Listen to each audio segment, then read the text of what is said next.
Hello friends, welcome back in our class.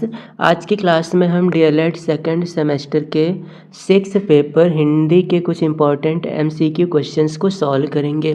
तो आइए start करते हैं क्वेश्चन नंबर 1 से। पहला प्रश्न है, उच्चारण में सशक्त क्षमता होती है। उच्चारण में किस चीज़ की क्षमता होती है? अभिव्यक्ति की, सुनने की, लिखने की या फिर इनमें से सभी की? उच्चारण में जो सबसे ज़्यादा क्षमता होती है वो अभिव्यक्ति की होती है। उच्चारण के माध्यम से हम विभिन्न प्रकार के भावों की अभिव्यक्ति बहुत ही आसानी से सहजता के साथ कर सकते हैं। नेक्स्ट क्वेश्चन है, दैनिक जीवन में महत्वपूर्ण स्थान है। दैनिक जीवन में किस चीज़ का महत्वपूर्ण स्थान होता है? गद्य का, पद्य का, निबंध का या फिर इनमें से सभी का? तो दैनिक जीवन में जो कुछ भी हम बातें बोलते हैं वो सब गद्य रूप में कही जाती हैं। तो दैनिक जीवन में गद्य का सर्वथा उपयुक्त स्थान है। नेक्स्ट क्वेश्चन है, उच्चारण शिक्षण का उपयुक्त अवसर है। उच्चारण शिक्षा को किस स्तर पर दिया जाना सबसे ज़्यादा उपयुक्त होगा?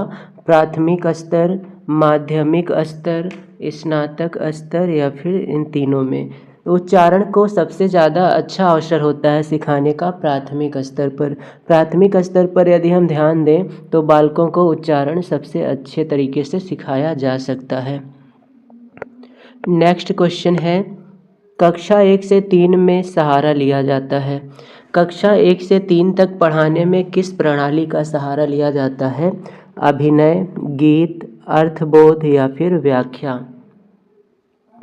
क्लास 1 से 3 तक पढ़ाने के लिए गीत प्रणाली का सहारा लिया जाता है। बालकों को गीत के माध्यम से सिखाने की कोशिश की जाती है। नेक्स्ट क्वेश्चन है, कविता शिक्षण के लिए कौन सी प्रणाली दोषपूर्ण है? इनमें से गीत शिक्षण प्रणाली, अभिनय प्रणाली, व्यास प्रणाली? कविता शिक्षण के लिए इनमें से शिक्षण प्रणाली दोषपूर्ण है, यह सर्वथा अनुचित प्रणाली है। गीत प्रणाली, अभिनय प्रणाली और व्यास प्रणाली, इन माध्यम से कविता शिक्षण बहुत ही आसान हो जाता है। नेक्स्ट क्वेश्चन है, जिन वाक्यों में किसी प्रकार की इच्छा का बोध होता है उसे क्या कहते हैं? संकेतवाचक, संदेहवाचक, विधिवाचक या फिर इच्छावाचक? तो जब इच्छा की बात आएगी तो ऐसे वाक्यों को हम इच्छावाचक कहेंगे। नेक्स्ट क्वेश्चन है, मनुष्य के भावों की अभिव्यक्ति होती है। मनुष्य अपने भावों की अभिव्यक्ति किस प्रकार से करते हैं? संकेत के द्वारा, वाणी के द्वारा, भाव भंगिमाओं के द्वारा या फिर इनमें से सभी? तो हम अपने भावों की अभिव्यक्ति संकेत के द्वारा भी कर सकते हैं, वाणी के द्वारा भी कर सकते हैं और भाव भंगिमाओं के द्वारा भी कर सकते हैं। तो यहाँ पर सही जवाब होगा उपर्युक्त सभी। इन सभी के द्वारा भावों की अभिव्यक्ति होती है। नेक्स्ट क्वेश्चन है, स्वतंत्र अभिव्यक्ति से बच्चों का कौन सा पक्ष मजबूत होता है? रचनात्मक, कलात्मक, सृजनात्मक या फिर इनमें से सभी? स्वतंत्र अभिव्यक्ति से बालकों में सृजन की क्षमता विकसित होती है, तो इस तरह से यहाँ पे सृजनात्मक पक्ष मजबूत होगा। उनके सोचने समझने की क्षमता विकसित होती है। नेक्स्ट क्वेश्चन है, मानव अपने भावों को ध्वन्यात्मक रूप से प्रकट करता है, उससे मौखिक अभिव्यक्ति कहते हैं। यह कथन किसका है? रमन लाल बिहारी का, हरिदेव बाहरी का, रायबर्न का या फिर इनमें से सभी का? तो ये वाक्य है रमन लाल बिहारी का। ये आपके पेपर के लिए काफ़ी इम्पोर्टेंट है, इसे ज़रूर याद रखेंगे। नेक्स्ट क्वेश्चन है, मौखिक अभिव्यक्ति के अंतर्गत क्या नहीं आता है? वार्तालाप, भाषण, वाद विवाद, लेखन? मौखिक अभिव्यक्ति के अंतर्गत लेखन नहीं आता है, तो कविता लेखन ये मौखिक अभिव्यक्ति के अंतर्गत नहीं आएगा और ये तीनों मौखिक अभिव्यक्ति के अंतर्गत आएंगे। नेक्स्ट क्वेश्चन है, जो पढ़ेगा वही उत्तीर्ण होगा, ये कैसा वाक्य है? तो यहाँ पर संकेत किया जा रहा है कि जो पढ़ाई करेगा वही उत्तीर्ण होगा, तो यह एक प्रकार का संकेतवाचक वाक्य होगा। तो यहाँ पर सही जवाब है संकेतवाचक। नेक्स्ट क्वेश्चन है, जिन वाक्यों से किसी बात या कार्य के ना करने का बोध हो ऐसे वाक्य को क्या कहते हैं? आज्ञावाचक, विस्मयवाचक, निषेधवाचक या फिर संकेतवाचक। तो जब नहीं शब्द का प्रयोग होता है तो उसे हम निषेधवाचक वाक्य कहते हैं। जैसे राम नहीं पढ़ेगा, राम नहीं पढ़ेगा, तो यह एक प्रकार का निषेधवाचक वाक्य हो गया। नेक्स्ट क्वेश्चन है, श्याम स्कूल जाओ, यह किस प्रकार का वाक्य है? विधिवाचक, निषेधवाचक, संकेतवाचक या फिर आज्ञावाचक। तो यहाँ पर आज्ञा दी जा रही है कि श्याम तुम स्कूल जाओ, तो ये आज्ञावाचक वाक्य होगा, क्योंकि इस वाक्य के द्वारा आज्ञा दी जा रही है। नेक्स्ट क्वेश्चन है, आहा कितना सुंदर दृश्य है, ये किस प्रकार का वाक्य है? तो यहाँ पर आश्चर्य का बोध हो रहा है, आश्चर्य है कि कितना सुंदर दृश्य है।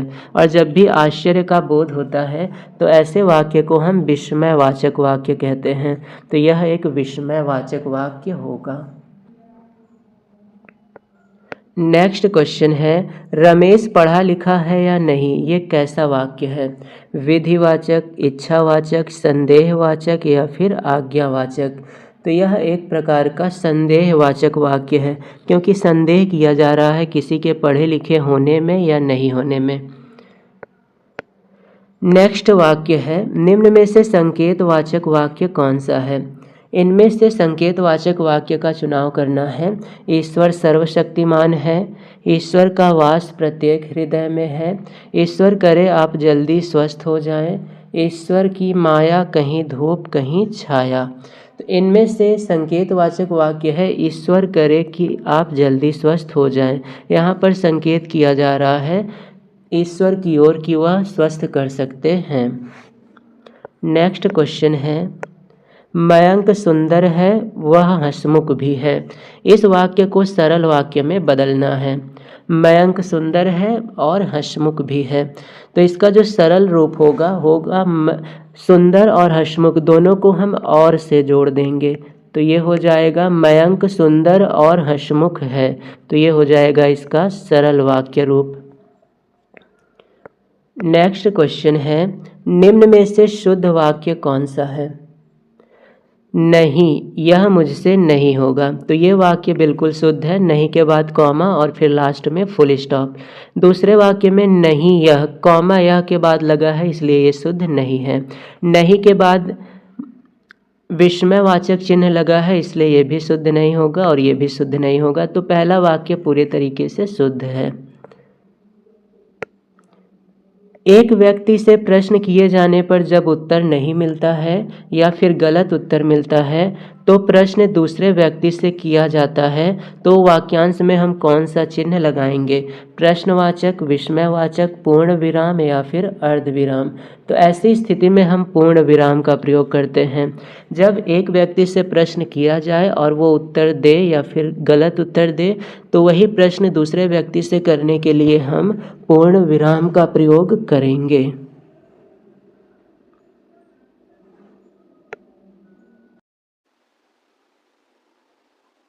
नेक्स्ट क्वेश्चन है, निम्न में से मिश्र वाक्य कौन सा है?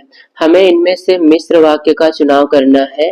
यौवन चरित्र निर्माण का समय है, यह सरल वाक्य है, मिश्र वाक्य नहीं है। जो लोग स्वस्थ रहते हैं उन्हें वैद्य के पास नहीं जाना पड़ता है, तो ये मिश्र वाक्य है। यहाँ पर सही जवाब होगा खा। करो या मरो, ये भी सरल वाक्य है, तो सही जवाब है यहाँ पर खा। जो लोग स्वस्थ रहते हैं उन्हें वैद्य के पास नहीं जाना पड़ता है, ये मिश्र वाक्य है। तो इस प्रकार से ये थे कुछ इंपॉर्टेंट क्वेश्चंस हिंदी के। उम्मीद करते हैं आप सभी को अच्छे से समझ में आया होगा। तो आप इन क्वेश्चंस को अच्छे से तैयार कर लें, क्योंकि ये एग्जाम के लिए बहुत ही महत्वपूर्ण है और इनके एग्जाम में आने की संभावनाएं भी काफी ज्यादा है। और यदि आप अभी तक हमारे चैनल को सब्सक्राइब नहीं किए हैं तो सब्सक्राइब कर लें, ताकि हमारी आने वाली क्लास की अपडेट्स आप तक पहुंचती रहे।